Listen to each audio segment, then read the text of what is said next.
Truly, the sounds emitted by video games are integral to the experience. They can unnerve, mystify, inspire, and amuse. They can add realism or dramatically enhance gameplay, and that's not even counting the music. When you bring the soundtrack into the equation, you really do have the power to amaze. A top-level score can be the deciding factor between whether an experience is fun but forgettable, or stays in the heart of the player forever. Today, we're celebrating the composers responsible for the cream of the crop of video game music.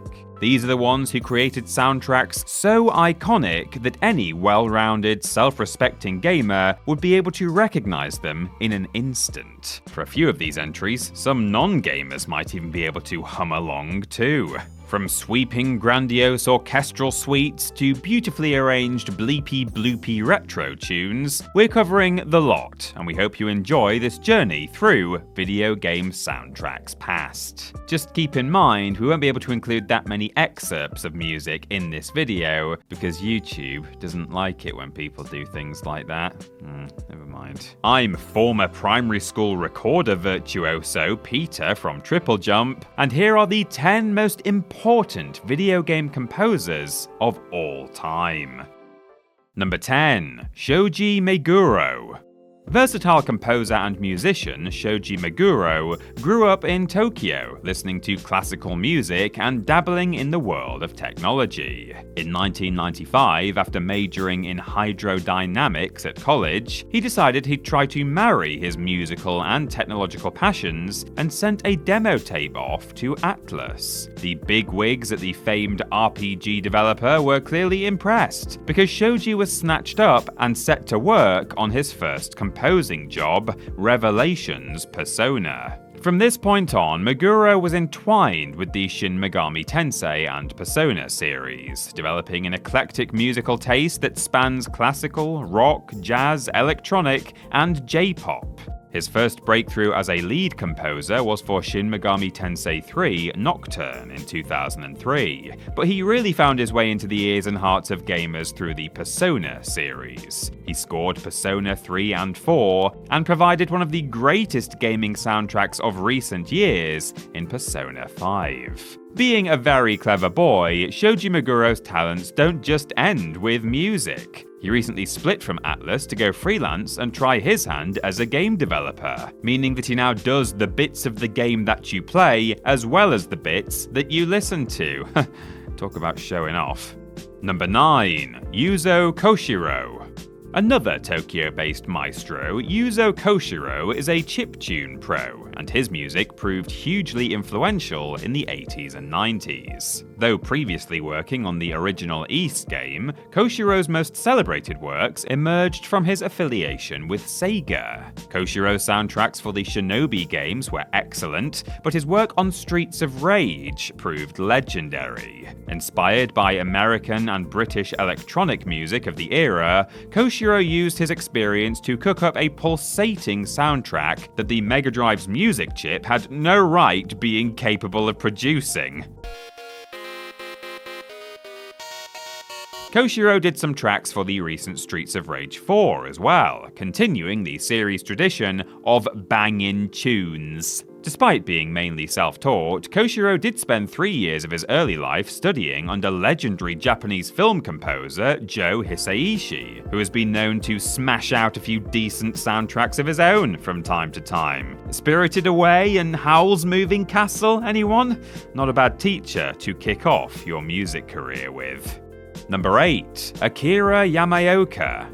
Not all game music needs to get your toes tapping or inspire you to feats of heroism. Sometimes a game requires accompaniment with a more foreboding or unnerving atmosphere. Cutting his musical teeth with Konami classics Contra Hardcore and Sparkster, Akira Yamaoka really found his niche with the Silent Hill series. A dark, terrifying, viscera-drenched niche, but a niche nonetheless. Evoking feelings of unease and panic with gripping, clawing melodies and unpleasant effects that will get your spine tingling, Yamaoka makes exquisite, unsettling use of the mandolin in the opening of the first Silent Hill game. He isn't afraid to throw in a bit of ominous chanting, metallic screeching, and shambling percussion to add some grimy flavour to the atmosphere either. Yamaoka's work was so synonymous with the series that they brought him in to produce music for the 2 Silent Hill films as well, and he did a great job with that too, even if the films themselves were rubbish.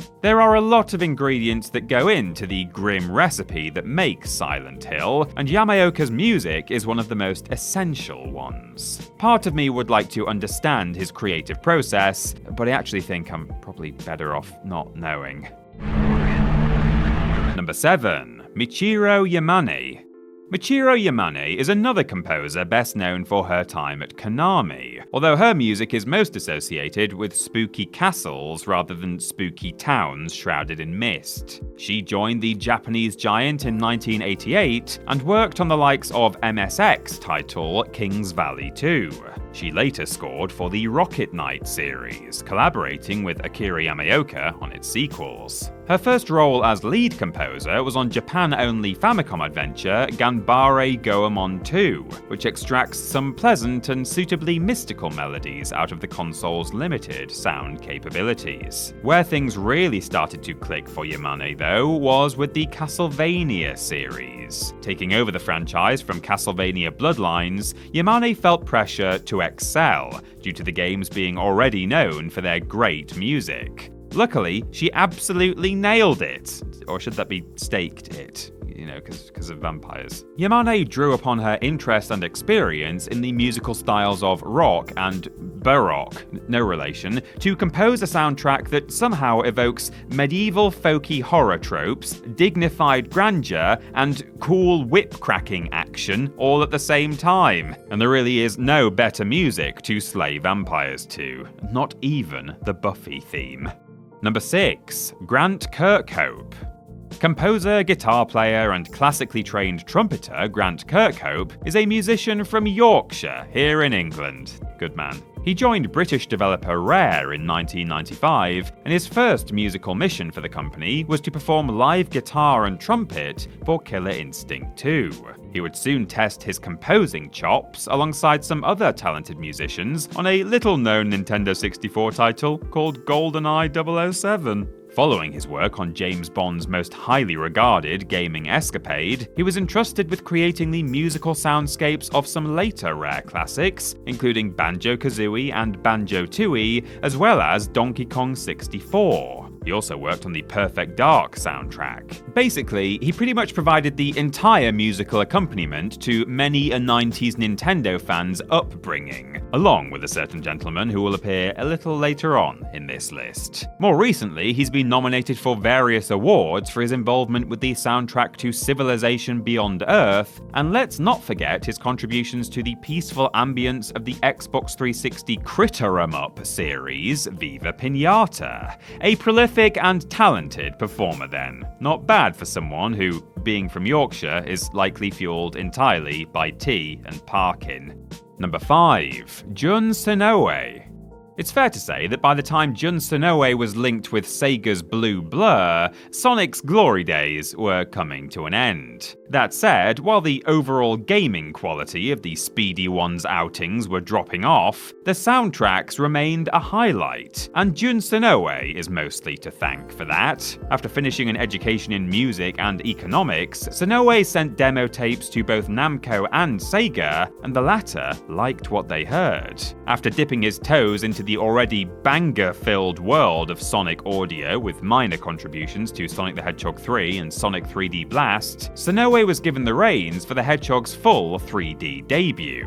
He was named as lead composer and sound director on Sonic Adventure. He must have done alright with it because his music has been featured in the series ever since, from Sonic Adventure 2 to Sonic Frontiers. He's also part of the band Crush 40. Their songs show up in the Sonic Adventure games, Super Smash Bros. Brawl, and Team Sonic Racing, to name but a few, further cementing his legendary status. I guess the only thing left to do is to congratulate Mr. Senoue and Crush 40 for being the only consistently good thing about the Sonic franchise for about 20 years. Number 4. Jeremy Soule. Today was the day I learned that I've been wrong all these years saying Jeremy Soule. the more you know, I guess. Prolific American composer Jeremy Soule has a huge portfolio of gaming music under his belt. Starting out with Square, where he produced the soundtrack for cult classic RPG Secret of Evermore, Soule moved on to humongous games and produced the award-winning Total Annihilation score. The musical credits just kept on piling up then, with Dungeon Siege, Guild Wars, and various Harry Potter games. The franchise that's most associated with Soule's work, however, is The Elder Scrolls, with his atmospheric, rousing, orchestral works accompanying the series since The Elder Scrolls III Morrowind. The Elder Scrolls IV Oblivion and The Elder Scrolls V Skyrim soundtracks were particularly acclaimed, and their melodies were perfect for an epic adventure in a fantastical world. In fact, Soule's Elder Scrolls music has significance beyond video games, regularly being featured here in the UK on long-running classical radio station Classic FM. It's also often used by Dungeons & Dragons players the world over to accompany their adventuring sessions. It's hard to pinpoint just what it is about Jeremy's music that makes it so great. I guess it's just got soul. See, that gag wouldn't work if it was Soule, so it's just as well, really. Number 3. Martin O'Donnell. I don't know about you, but there's only one thing that comes to mind when I hear a bit of Gregorian chanting. It's not 90s new age musical sensation Enigma, it's not Ace Ventura meditating in an African village. Heck, it's not even actual Gregorian chanting. Nope, if I hear even a second of monophonic Latin-sounding voices, my mind is going straight to gigantic floating rings in space. I have American composer Martin O'Donnell to thank for this, as in 2001 he put together one of the most recognizable video game soundtracks of all time with Halo Combat Evolved. He went on to create more rousing and dramatic scores for the series, from Halo 2 right through to Halo Reach, basically the golden era, as I like to call it, beautifully capturing the drama of sci-fi military operations, the mystery of the Covenant, and the creepiness of the Flood. He also produced music for Oni and the Myth series, and lent his talents to the Destiny soundtrack too. An absolute Bungie legend then, who you'd expect to have a job for life. Strange then that he was fired from Bungie in 2014 in a surprising move that he claimed was completely without cause. A lawsuit has since been settled, and both parties moved on. We all know what Bungie are doing nowadays, but less so with Mr. O'Donnell, who in May of 2022 signed off on his YouTube channel, seemingly for good, with the parting words, "The rest is silence." Here's hoping he's doing okay, wherever he is. Number 2. Nobuo Uematsu. If you're a fan of big hair, bigger swords, and even bigger quests across fantastical worlds that blend magic, technology, and brooding teenagers to spectacular effect, then you're probably a fan of this guy. Japanese composer Nobuo Uematsu is world-renowned for creating the soundtrack to the Final Fantasy series, from its inception back in 1987 to the present day. Being one of the most popular video game franchises in the history of the medium, Uematsu's music has worked its way into a lot of people's ears over the years. Uematsu isn't afraid to add some hard rock or operatic vocals into the mix should the mood call for it, often at the same time. Able to evoke upbeat, inspiring sounds as effectively as he can produce melodies that are melancholic or darker in nature, he has even been known to add techno and jazz to his scores, evidenced by the likes of Xbox 360 opus Lost Odyssey. Though his music often carries a distinctly Japanese quality, Uematsu has stated that many of his major musical influences come from the UK and USA. In fact, he revealed in a 2007 interview with 1UP that his biggest musical influence is bespectacled British pianist Elton John. It would seem that without the likes of Benny and the Jets and Tiny Dancer, we might not have had some of the most iconic and respected video game music of all time. Thanks, Mr. John. Maybe you should score a game for yourself. Who's doing the music for Starfield? Can we just play Rocket Man on loop? And number 1, Koji Kondo.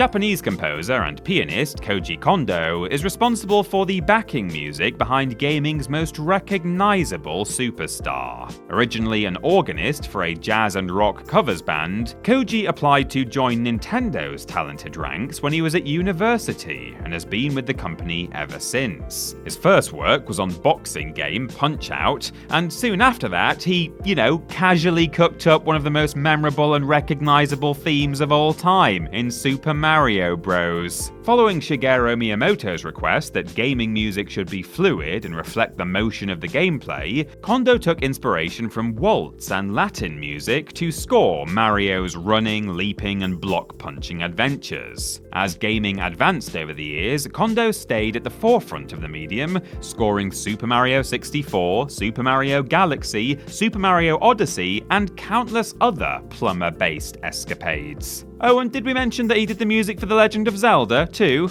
That's right, not just Mario. Mr. Kondo is responsible for possibly 2 of the most important pieces of gaming music ever, with the Mario and Zelda main themes. He also composed the iconic soundtrack to the perpetual Best Games Ever list botherer, The Legend of Zelda Ocarina of Time. Just look at its Metacritic score. Respect, Mr. Kondo. Although to be honest, I am a bit disappointed we didn't reserve the top spot for whoever scored The Sniper 2. He's in a league of his own, I suppose. It wouldn't be fair.